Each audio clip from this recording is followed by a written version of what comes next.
Mankon, when a fawn disappears or joins his ancestors, he is immediately being kept, because we never say that the fawn is buried. The fawn is kept at the royal cemetery in Mankon Palace, known as Nukwi. It's being kept by the members of Takumbel, and within that same time, the new fawn is being caught by the members of Takumbel. And when they catch the new fawn, they then hand the new fawn to Kwifo. The Kwifo Lodge will then now take the new fawn and keep him. They teach him how to administer the fawndom, then how to handle the various lodges of the palace and other aspects of traditional administration. The Kwifo now will then program a day. Then they invite the population. They assemble at the Mankon Palace Plaza. Kwifo then informs the population officially that the fawn has disappeared. The fawn has joined his ancestors. The population will then retreat back to their various destinations. Then Kwifo will then take some time to now work with the traditional council and the clans or the clan heads of Mankon and other institutions to then come out with a mourning ceremony of the fawn. And that mourning usually takes place on a day. So the population would assemble at the Palace Plaza with a special costume for the mourning of fawns. We call that Azaka, made of banana dry bags. So they were assembled at the plaza, dressed in that Azaka, then smear themselves with ash, then equally with bare bodies, then now with shaved heads. Then when they appear now, they mourn, the mourning takes place. They officially mourn the fawn.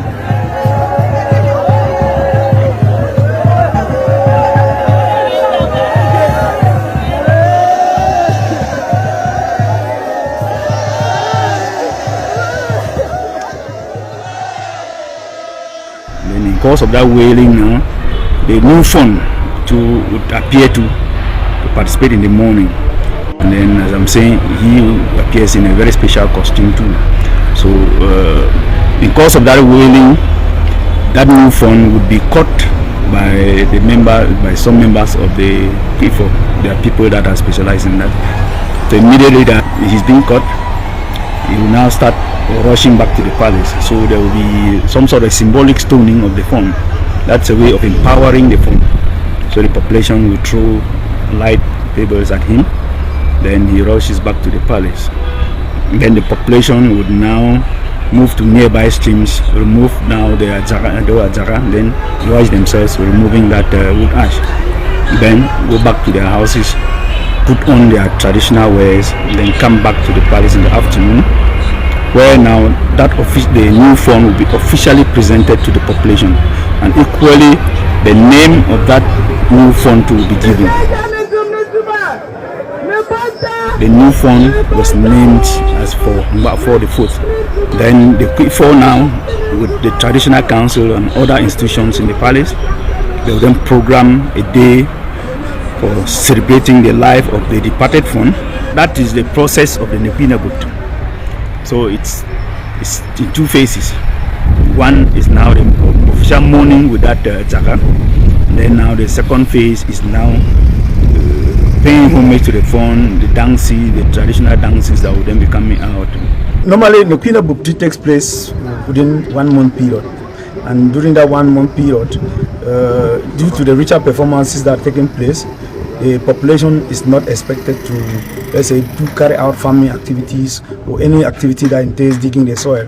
So the population desists from that, because we believe that during that Nikwi Abubte, the spirits of the ancestors are actually around. So if you go to the farm, you might incur something bad or evil. The eve, we're having quite a good number of Kwifo, the Kwifos of Mankon, and probably those of other friendly villages coming. They'll be performing in the palace, and those sacrifices are geared towards, let's say, cleansing the environment, destroying some evil spirits that might be interfering with the celebrations. On the 15th of December, which was the official opening of the Nikwi Abubte, there was first of all a particular song called Nefungang. That one came out very early by 5 a.m. in order to cleanse the environment. Government officials, the traditional authorities, the special invitees and the general population. They converge at the Mankon Palace Plaza.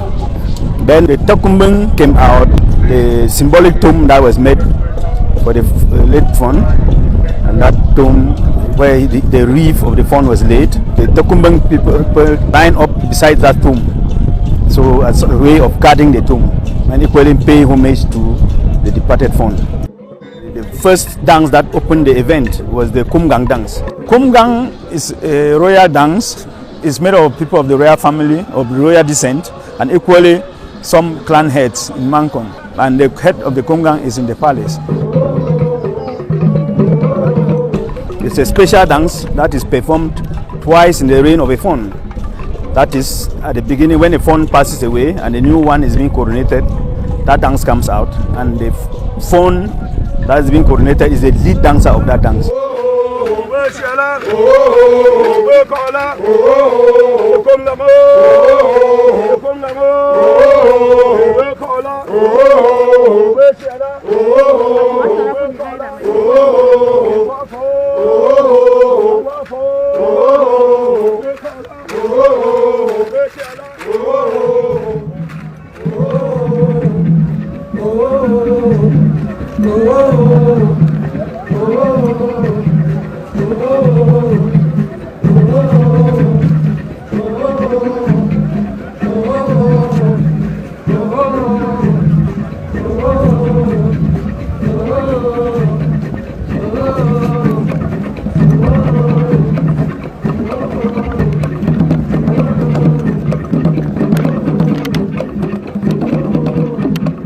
That dance too is equally performed when the Fon that has been enthroned puts to birth a son that reaches the age of maturity. We call that the age that the son can be able to fire a gun.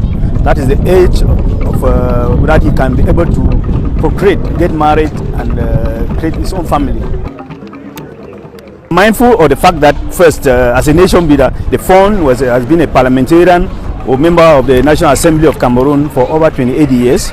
He departed as Vice National President of the ruling party, the Cameroon People's Democratic Movement, and he has been the Vice President of that party since 1990. He has done a lot in nation building as a peace builder. The head of state sent a delegation to come and represent him and equally honor the Fon for the great services that he has done for the nation.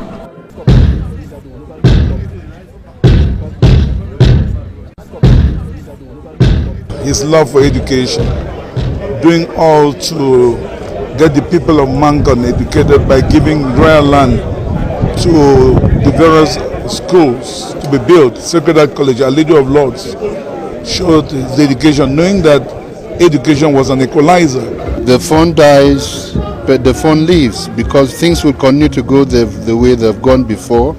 He made tremendous contributions, but he's left people who will continue to do what was left to be done. He believed in unity because that is the only way for this country to succeed.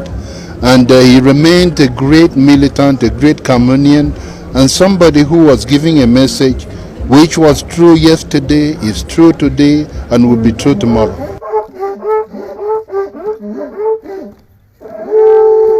Nikwi runs for 1 month, from the 15th of December 2022 to the 15th of January 2023. The first phase of that event was giving priority to the members of the royal family to perform.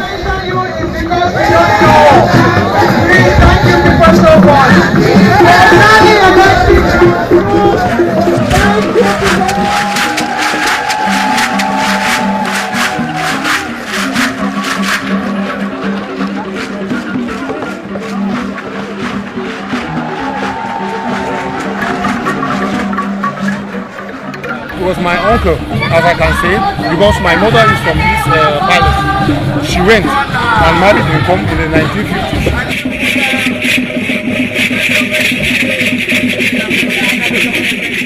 The dance is a very powerful dance from the homeland. It is called Munchum and Dong at the same time. Yes. And if you see this dance come to your funeral or to your occasion, it means that it's something that has touched you. For Angwafo III was a man of all seasons. In the realm of politics, the very first elections in the then southern Cameroon in 1959, when he had just become Fon, he was obliged to educate the population and was even called up to be a polling officer in the then Womb Division. That was the first elections of 1959 run by the UN. From then he entered the House of Chiefs and was very influential in articulating the position of the traditional leaders and the custodians of our culture.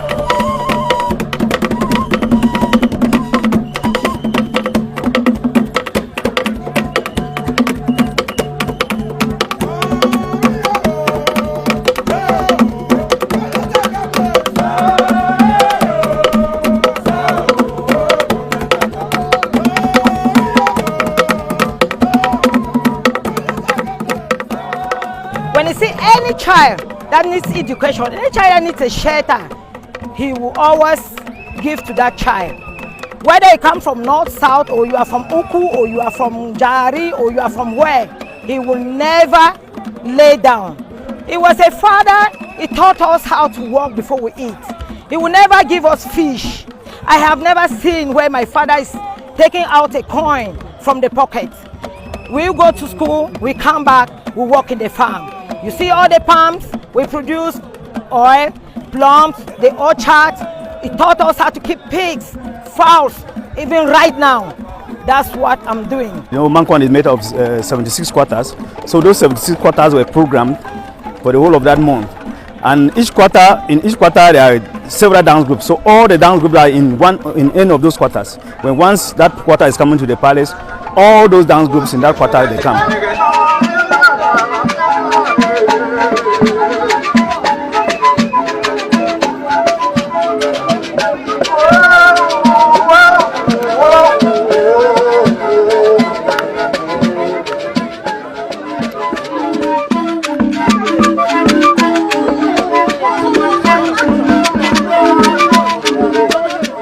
I bring food dance from Makwata. The fun, it represents peace and unity. And the father for we. And if you look, all Makwata, they are here. Because for the good thing that they do for we. We have come here today to celebrate the Nukwi Angwafo III, who has just left. He was an icon. He has developed Mankon, and we hold on him that he may grant us grace after his death, that the successor will continue on his footsteps.